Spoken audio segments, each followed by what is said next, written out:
Seja bem-vindo aqui a este canal sobre saúde mental. Eu sou Pedro Rosa, médico psiquiatra. Aqui nesse canal eu falo sobre mudanças na maneira como a gente enxerga a psicopatologia, mudanças sobre a maneira como a gente enxerga a saúde mental, os transtornos mentais.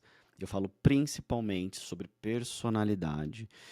E é por isso que eu resolvi gravar esse vídeo sobre um tema que está aí todo mundo falando, sobre uma série bastante interessante que está no Prime Video da Amazon, né, no sistema de streaming da Amazon, que é a série Tremembé. Que eles fizeram uma coisa diferente, eles juntaram lá personagens que representam ali os principais criminosos do Brasil, de crimes que ficaram muito famosos e que cada um de nós, que pelo menos que tinha idade para acompanhar esse tipo de coisa quando aconteceram, assassinato de pais, assassinato de crianças, acompanhou esse tipo de crime horrível, viu notícias, eventualmente acompanhou o julgamento. E muitos anos depois, essas pessoas já estão, em sua maioria, fora da cadeia, mas passaram por essa prisão aí que ficou conhecida como o presídio dos famosos, né, com uma parte de homens e uma parte de mulheres. São duas unidades separadas e a série conta isso com excelentes atrizes e atores, com um ótimo roteiro, com um enredo interessante. É uma boa série. E vem para nós um tema muito importante aqui, sobre a relação entre saúde mental e principalmente personalidade, principalmente um tipo específico de transtorno da personalidade que está muito associado a crimes graves como esse, né? E que é o transtorno de personalidade antissocial e uma de suas versões que é a psicopatia. A primeira coisa que a gente precisa falar, e qualquer profissional, na minha opinião, deve tratar, é que a imensa maior parte dos pacientes que têm transtornos mentais não se envolve com qualquer tipo de crime, e muito menos com crimes violentos. E muito mais frequentemente, as pessoas que têm problemas de saúde mental são vítimas de violência. Mas para essa regra existem exceções, exceções muito importantes, né? Uma outra coisa que a gente precisa falar é que a maior parte das pessoas que comete crimes violentos não tem transtornos mentais, não tem nada que esteja classificado ali como transtornos mentais pelas nossas classificações. Isso pode soar como, digamos, chocante. Como é que alguém pode, em sã consciência, causar tamanho dano ao outro? Pois bem, isso não quer dizer o fato da pessoa estar, por algum motivo, profundamente abalada por algo, não significa que ela tenha um transtorno mental.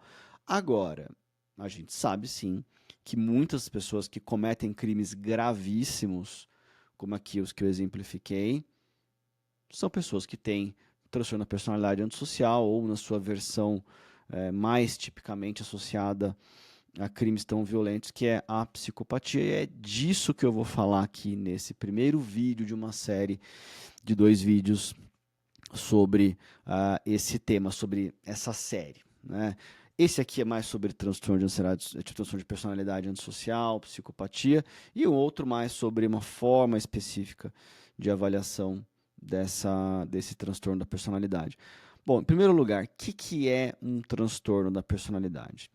O Kraepelin, que era um psicopatologista bastante importante, ele construiu uma ideia de quadros clínicos que gerariam, que seriam formas de psicopatologia, mas que não seria uma esquizofrenia, não seria uma psicose, não seriam pacientes com transtorno bipolar, antigamente chamados de psicose maníaco-depressiva, não é um paciente com outras formas de psicose, como paranoia, o que hoje a gente chama de transtorno delirante persistente. Ele resolveu descrever outros grupos que ele chamou de personalidades psicopáticas. Desses grupos, tem todas as apresentações que a gente pode imaginar, com categorias específicas, tipos de transtornos da personalidade. Ao longo do tempo, esse termo psicopática foi sendo restrita para uma forma específica de transtorno da personalidade, em que o indivíduo ele tem uma grande indiferença ao outro, ele tem uma propensão a desconsiderar o outro, a ser uma espécie de predador dos outros, de explorar os outros de uma maneira insensível. E esse termo deixou de ser usado para pessoas que são, na verdade, patologicamente tímidas e amplamente evitativas, pessoas que têm personalidade emocionalmente instável, e até pessoas que têm um narcisismo patológico, que ficaram classificadas como outros transtornos da personalidade.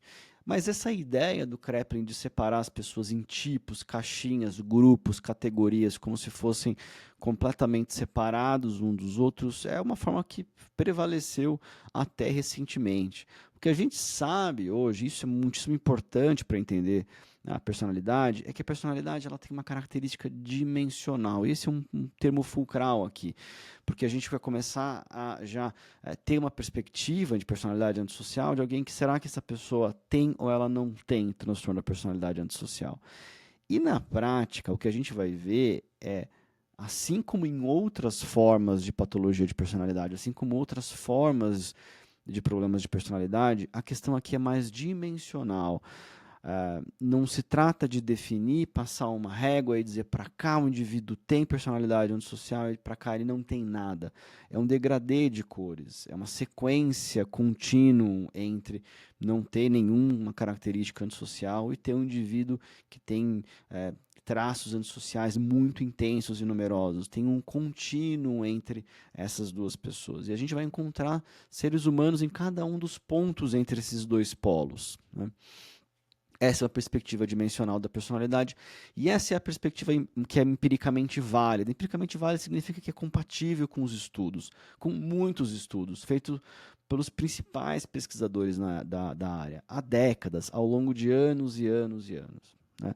E essa perspectiva é muitíssimo importante, porque ela foi incorporada nas nossas classificações atualmente.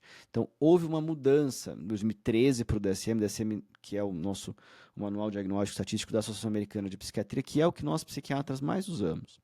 Esse manual, ele mudou em 2013 e trouxe um modelo alternativo para o transtorno da personalidade, que é um modelo que, ainda que tenha alternativo no nome, é um modelo que a gente já pode usar, já está disponível para nós usarmos desde então. Tem aqui neste canal um vídeo sobre este modelo alternativo dos transtornos da personalidade. Em 2022, a CID, que é a Classificação Internacional das Doenças, que é editada ali pela Organização Mundial de Saúde, ela lançou a sua 11ª edição, que mudou muito mais ainda o modelo de personalidade, eliminou o modelo categorial, que ainda persiste no DSM, como eu falei, o modelo dimensional ele é um modelo alternativo.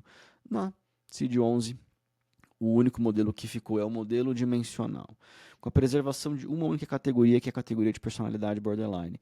Mas ele trouxe dimensões. E aí a gente fica, mas bom, são dimensões aí, beleza. O que são essas dimensões? Essas dimensões, elas são baseadas em um modelo para descrever a personalidade, que é o modelo dos 5 fatores. E a gente também tem vídeo aqui nesse canal sobre o modelo dos 5 fatores. A gente tem sobre alguns desses fatores também individualmente, que são neuroticismo, abertura, conscienciosidade, amabilidade e extroversão. Então são esses 5 fatores da personalidade.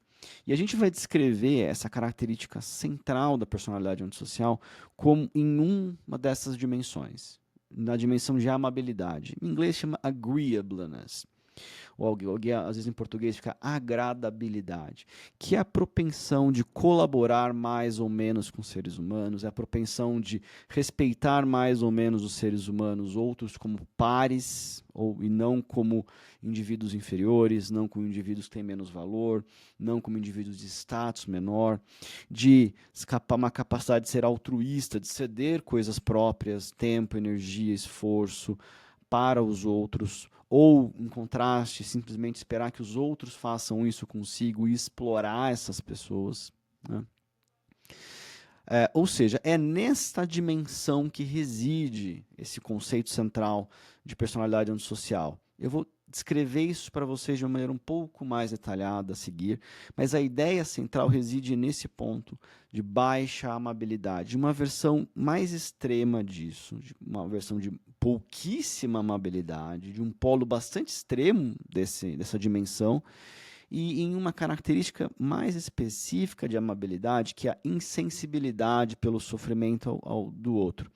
Em inglês chama callousness, que fica em português com uma insensibilidade, falta de ternura, falta de sensibilidade com o outro, falta de empatia e de remorso, e de uma pouca responsividade diante do sofrimento do outro. Nós, seres humanos, temos uma propensão a compartilhar o sofrimento do outro e nutrir pelas outras pessoas sentimentos de compaixão, que é uma propensão nossa a nos debruçarmos sobre o outro, a cuidar do outro, a aliviar o sofrimento do outro. Tem pessoas que têm isso muito, até francamente em excesso. As pessoas que têm personalidade antissocial, elas têm isso de maneira muito baixa, de uma maneira possivelmente nula. Esse é um elemento central da descrição desse quadro clínico. Agora, quando que isso acontece? De onde isso vem? Um elemento importante desse diagnóstico de personalidade antissocial é que ele só pode ser feito a partir dos 18 anos. Ele é o único transtorno da personalidade que só pode ser feito a partir dos 18 anos. E mas as coisas subitamente acontecem quando alguém tem 18 anos? Não, de maneira nenhuma. A gente sabe que esse traço de insensibilidade emocional, de falta de empatia, do que a gente descreve de baixa, de callousness, né, essa descrição em inglês, ele é rastreável ao longo do desenvolvimento. E ele é descrito dentro da psicopatologia da infância como uma coisa que a gente chama de transtorno de conduta, né? E com muita frequência, não é a maior parte dos pacientes, é uma minoria, mas com uma frequência não desprezível, esses pacientes acabam ao longo do tempo tendo uma persistência dessas manifestações e, se isso persiste aí na vida adulta, fala-se um diagnóstico de transtorno de personalidade antissocial. Como eu falei que, centralmente, esse traço de insensibilidade do indivíduo não se importar como que os outros sofrem, não se importar de ver o sofrimento humano, de sensação de que se ele precisar passar por cima do outro, mesmo que o outro sofra, ele vai fazer isso, que ele não se importa que as consequências que ele tem sobre o outro sejam grandes, né? E isso tem consequências para as relações interpessoais.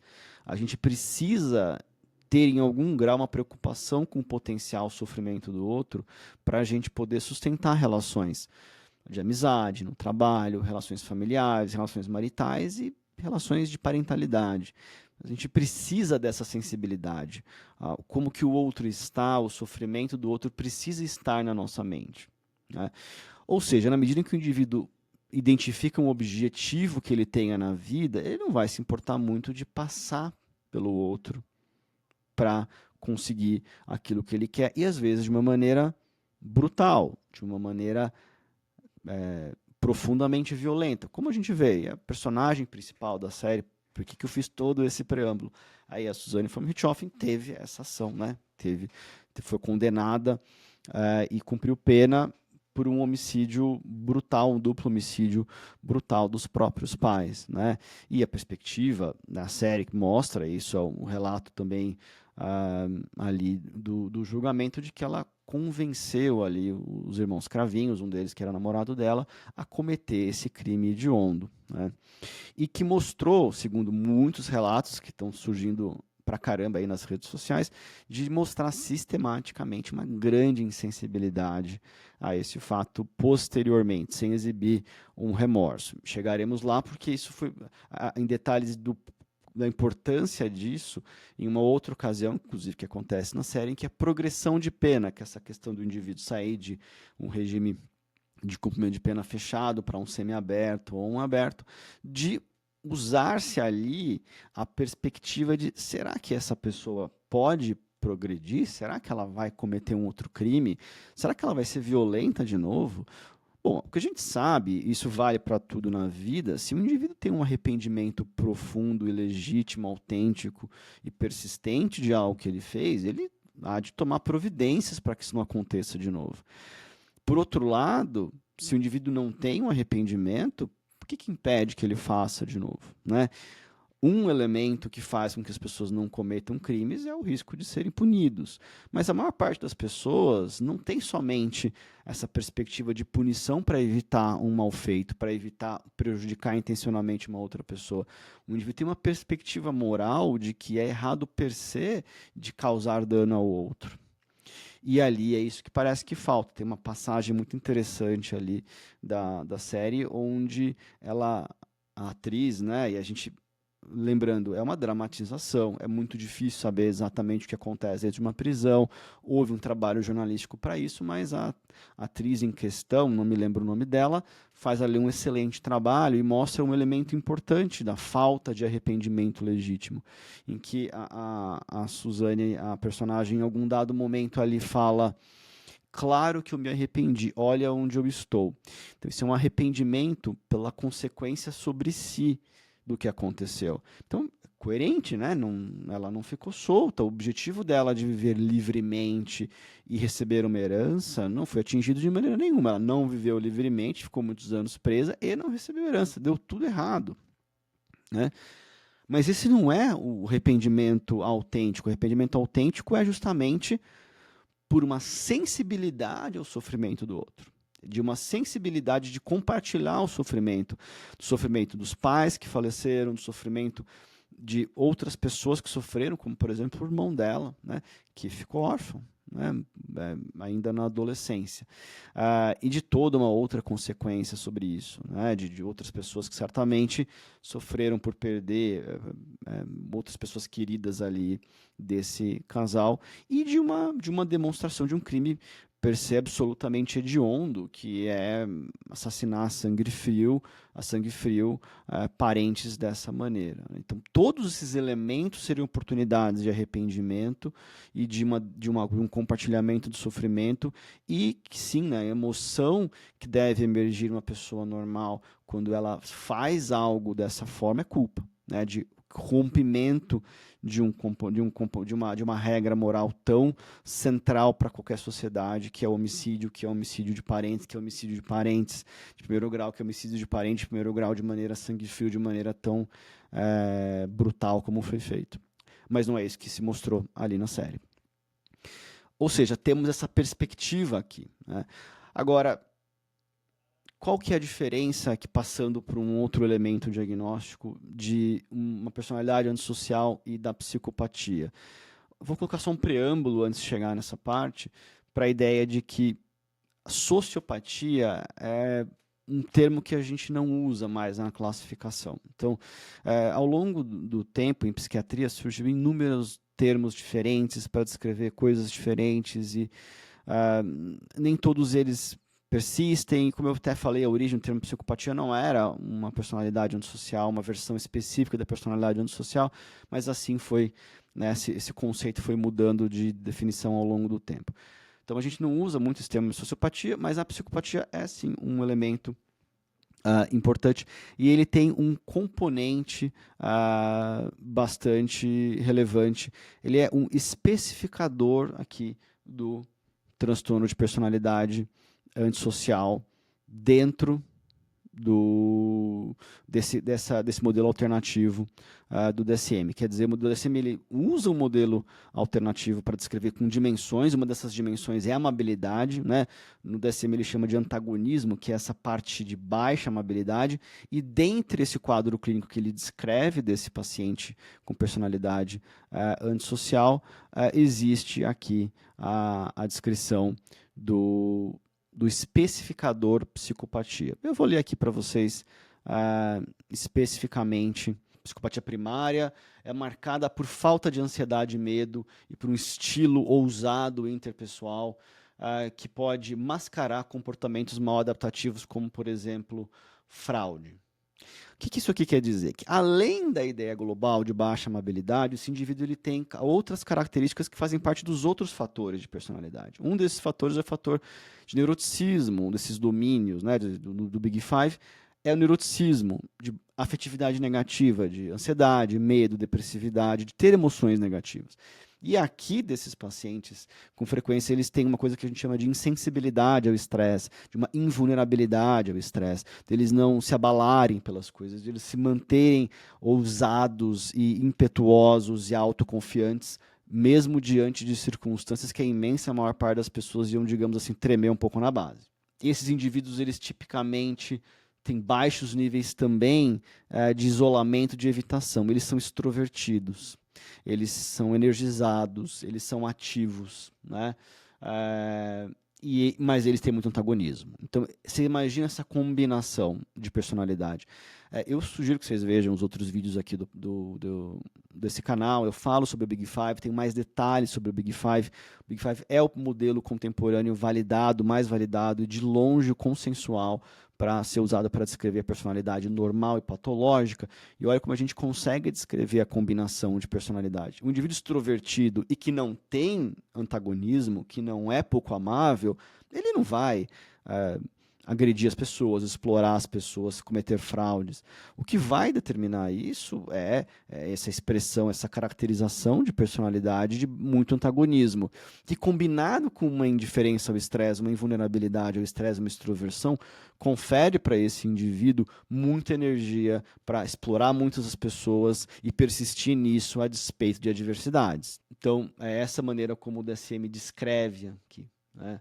Então, outras características, além dessa baixa amabilidade do indivíduo explorar o outro, é um indivíduo que ele gosta de atenção, que ele busca por atenção, que ele quer aparecer, e essa potência social invulnerável ao estresse muito dominante consegue capturar a expressão desses pacientes, né? E você, de certa forma, vê isso em muitas dessas pessoas. Isso é uma regra? Não, alguns deles são introvertidos, alguns deles têm muita raiva, irritabilidade, com expressões explosivas.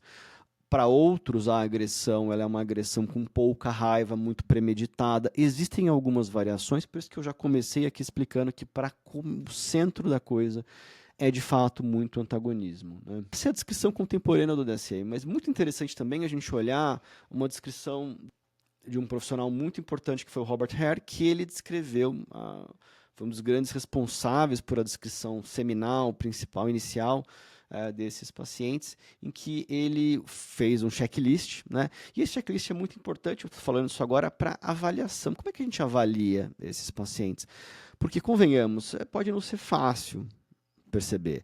Pode ser que você demore para perceber, né? Pode ser que alguém se envolva com alguém com essas características e que isso demore a ser percebido, né? Puxa vida, será que as pessoas que cometeram esses crimes e que foram presas, e será que as pessoas à volta deles tinham percebido isso de alguma maneira? É difícil dizer, mas é uma questão que fica para todo mundo principalmente para as pessoas interessadas nesse tema. Puxa vida, será que eu percebo isso, né? E pode ser difícil perceber. Porque, inclusive, quando a gente usa algumas escalas de self-report, de autorrelato, o indivíduo clicar em itens e descrever ele mesmo, existem muitos inventários que a gente usa do Big Five para essa finalidade, do modelo dos 5 fatores.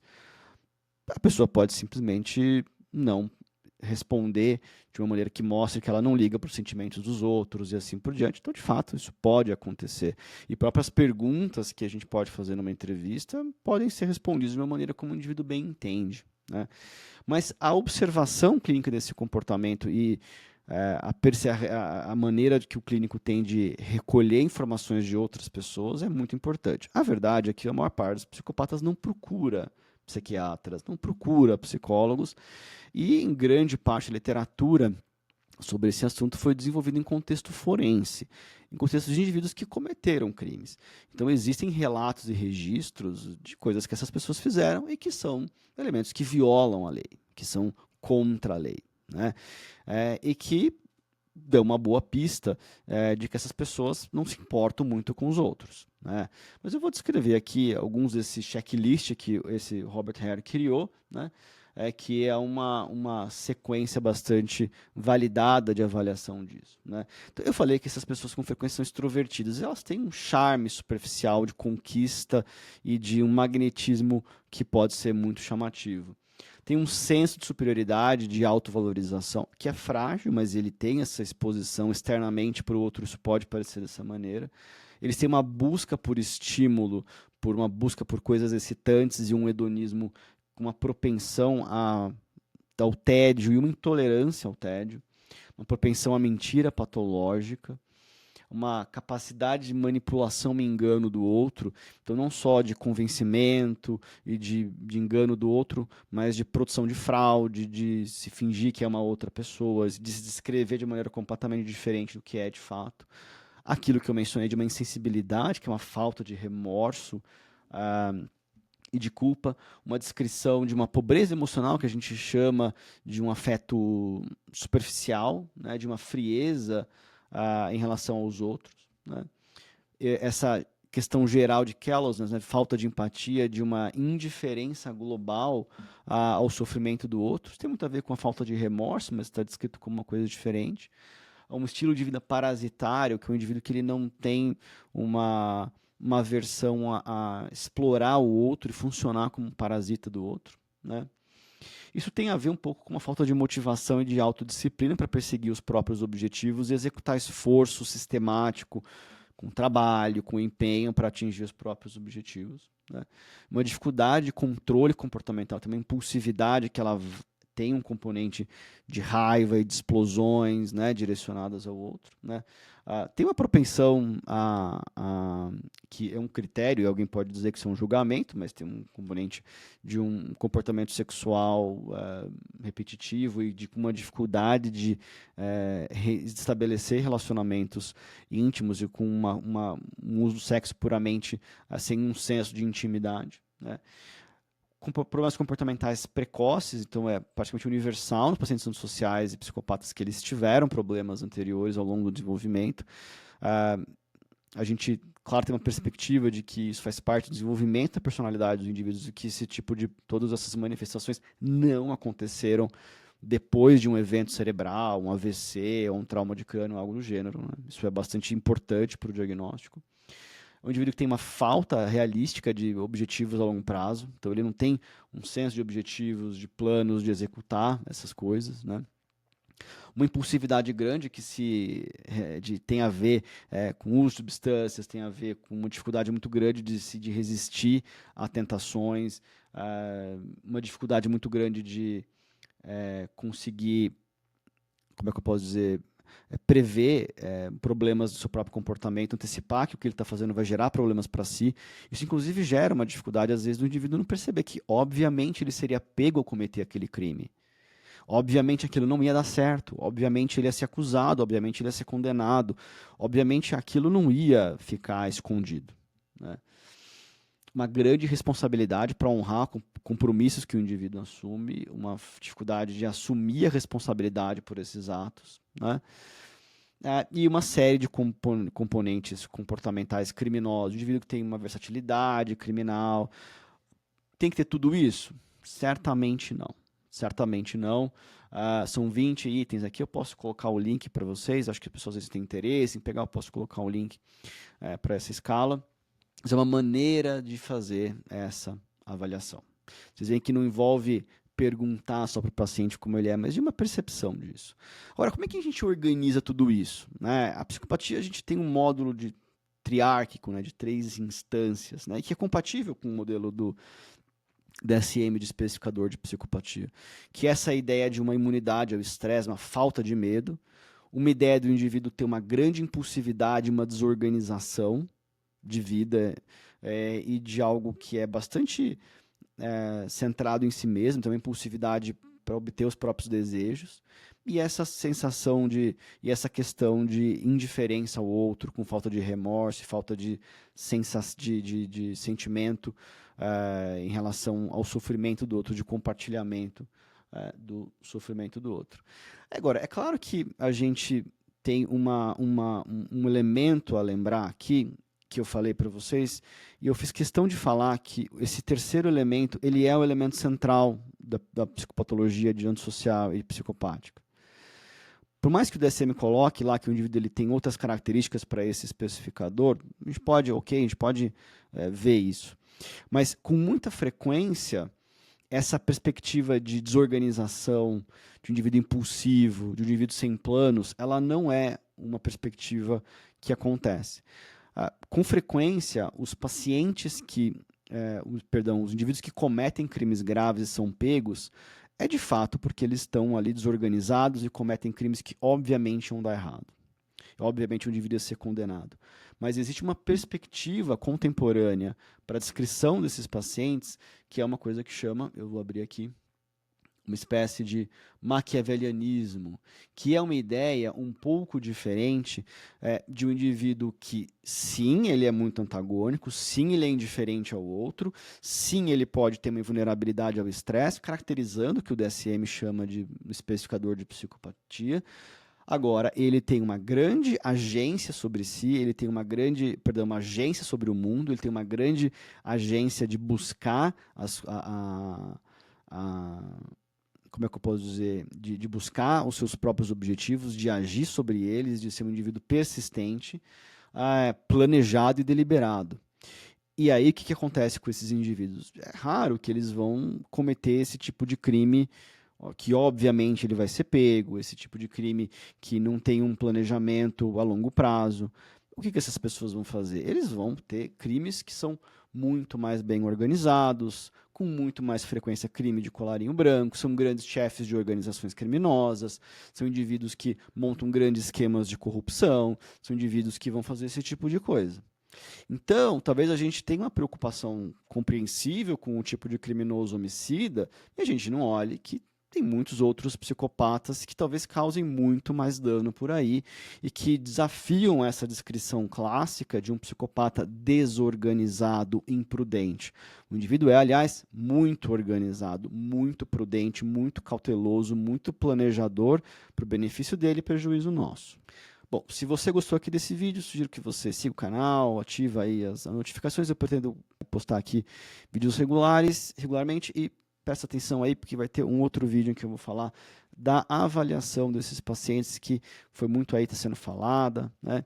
Que é o teste de Rorschach, que é uma maneira, uma avaliação específica para identificar pessoas que possivelmente não revelam sua verdadeira natureza e que podem dificultar uma conclusão diagnóstica. Vou falar sobre esse tema no próximo vídeo. Muito obrigado pela atenção e até a próxima.